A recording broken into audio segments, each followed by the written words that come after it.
I guess the point of making these videos is like not to explain the really technical side or like the intricacies. It's more about, I feel like there's a bunch of tutorials like that online and you can just easily find them. There's people that are probably way better at explaining it, or just way more technical than I am. I think what I want to share and show people is this like creative side of how to pump out a lot of ideas in a short amount of period.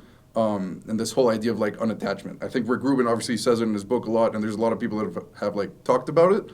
But I think there's a very practical way to like go about it, whether it's like that little drone bed method or I don't know, I guess just like how to think about an idea and just go for it. And if you're not really connecting with it, to delete it almost instantly and just find kind of like follow the energy and follow the spark. And you might start, at one point thinking you're going to make this like crazy, I don't know, high energy club track, and then there's this like little small part in the break, this like little piano element that you just fall in love with and you kind of hate the rest, and you take that and you flip it into something completely different.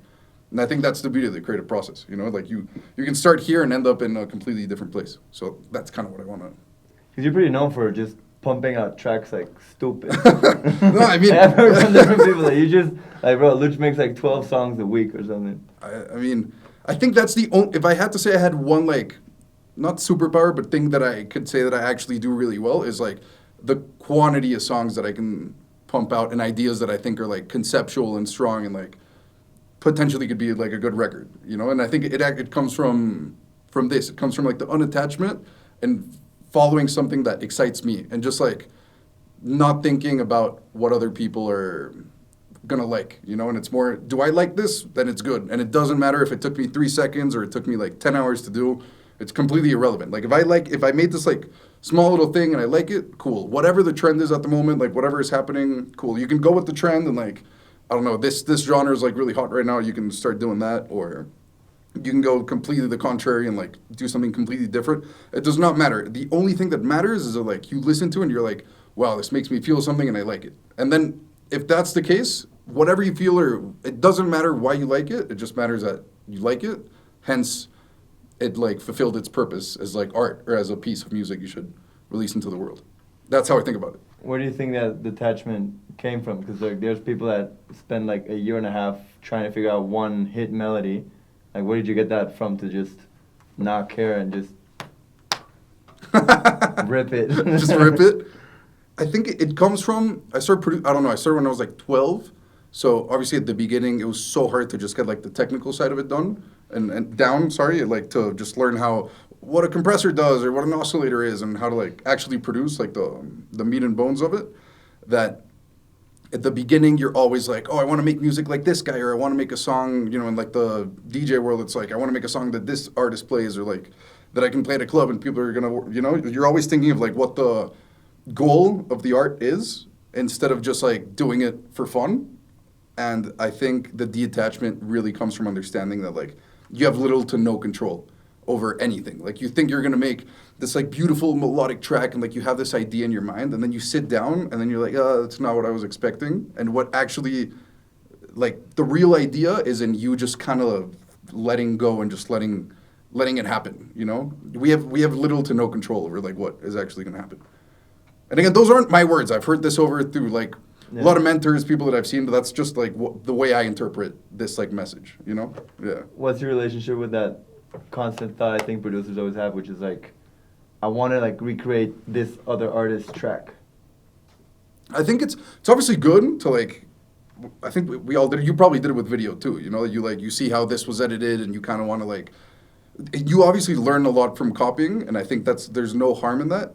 But I think the issue is when people think like, they're like, oh, they think they're too smart and like too like, oh, I'm gonna do this and this little thing so this artist plays it and it's gonna work and it's also gonna stream because of this. When I fall into that sometimes, I'm guilty of it too, but I feel like that's the downfall of the creative process. When you start thinking of like, oh, this is gonna accomplish this, instead of thinking like, oh, this is just beautiful and I like it just because I like it. And it does not matter like what happens with it. That's the issue. I think people create with intent of the art, yielding some sort of result or some benefit or something, instead of just doing it for the sake of doing it. Do you have any internal judge in your mind that you always like running by to approve your work? Like, I don't know, sometimes in my mind, That's a good question. I imagine somebody. I don't have anybody in mind right now. It obviously depends on the project and everything, but I also have like this imaginary, like either creator or something that I look up to, and I imagine that I show it to them, and they're either like, do I think that they would like it or not? Is that like, do you have like a judgment process in your mind where like this guy approves or not? That's actually just like an imaginary guy that like. Yeah. And who is that? If you have to like say who that is it like a third person? Just Me, like yeah. I mean, sometimes I have like a third person, like I said, I don't have a specific name right now, but depending on a project, sometimes like, would this person that like is really good at this niche style, would they approve of it? You know, like, or in general, just in life Gotcha. also, you know, like with your daily actions and stuff like. That's interesting. I don't know, like, would my dad approve of me doing this, or one that I actually had this realization at Ultra when I was sitting there, Yeah. listening to the music. I thought of like, I added this new judgment of my future kids, and I was like, would they be proud of their dad taking this decision? And I decided to implement that in like my life in general, like every action. Like, would my like two kids like look up to me and be like, yeah, dad, I think you did the right thing there. You know, and that's like That's a cool way to think of it. That's a deep one. That's a tough Yeah. one. But like, does that translate to your work at all? And it's all imaginary, kind of. It's super imaginary. But of course, but it creates this level of like. A standard. I think it's. There's no right answer, obviously. I think it's more of a like.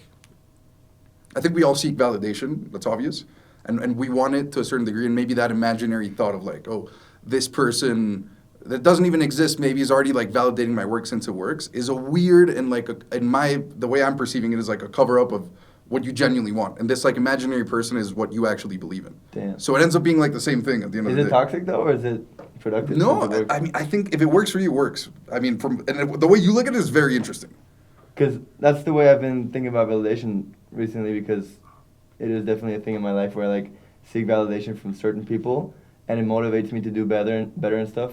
But then I think like this whole validation process is obviously like a toxic one, but it drives me to do better things and push myself to the limit, so it's actually positive. Like, yeah, there's no downside. Is it good? Yeah, I agree. But I'm also like there's seeking the validation of an external somebody. You know? There's like a negative connotation to validation always. No, when you think of like, oh, they need to like it, it's negative. Well, because but for you, it's positive. I'm working for like somebody external approving my actions or my work, and not myself, which is what it should be. But at the same time, while seeking that, I better myself. It's interesting. You know, so like, is it good or no? There's benefits to it. It is benefits. Yeah, of course.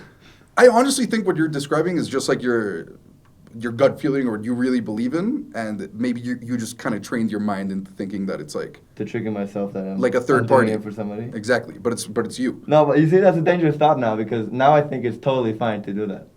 I don't It's like, know, oh I don't no, know. it's just my mind making me think. I that- wish I had the answer. I don't know. That's interesting. That's interesting. But yeah, does that translate to your work at all? Like when selecting like out of like all the tracks you're producing, or like this one that you just started and stuff, like is there something in your mind that's like, this one, I think like, I don't know, X artist would like really love it, so I might as well do it, so I send it to them, and maybe it works. Because you have that doubt of like, other people know better than me, so. I think there's a level of like, my mind automatically goes to that, and I always try and do that you just said, which is like what I was just saying, like is this person gonna like it? Is like this, whatever gonna support it, or is this art gonna like go somewhere? And then I really like consciously tell myself like, I have literally no control.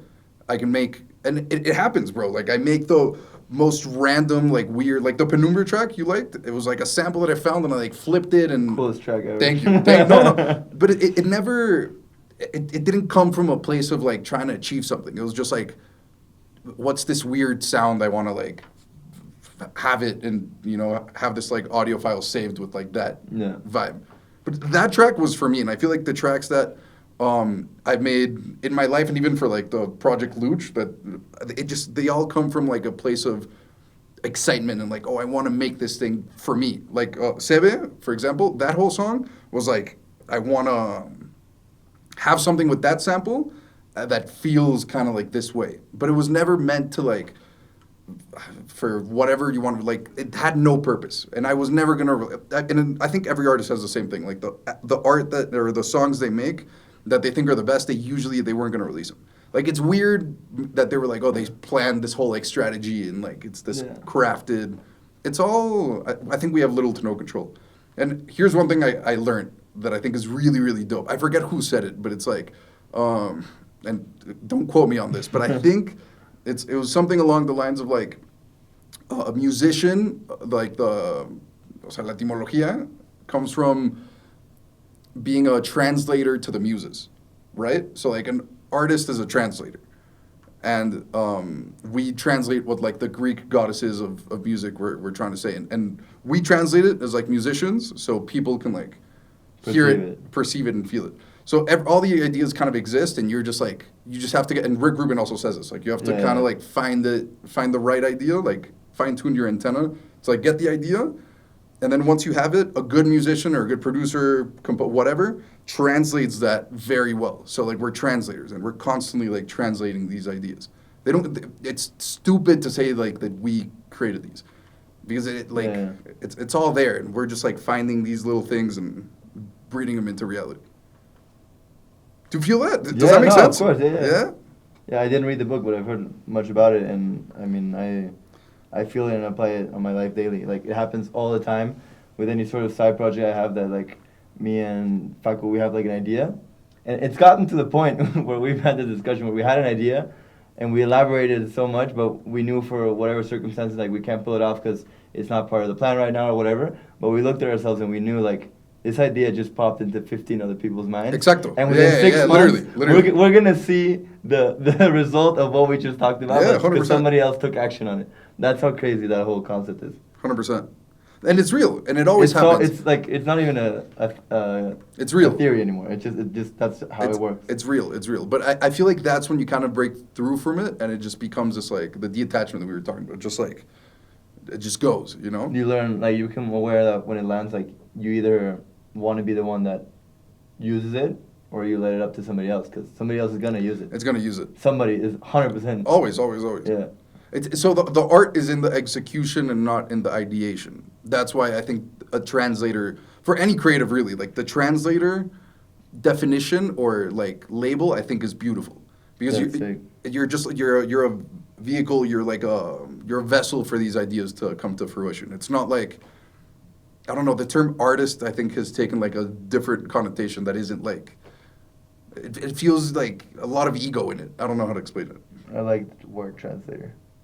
Because they're not yours. And granted, like, yeah, you can make a lot of money and have a lot of notoriety and fame or whatever for being a translator. For being a translator, exactly, yeah. That's sick.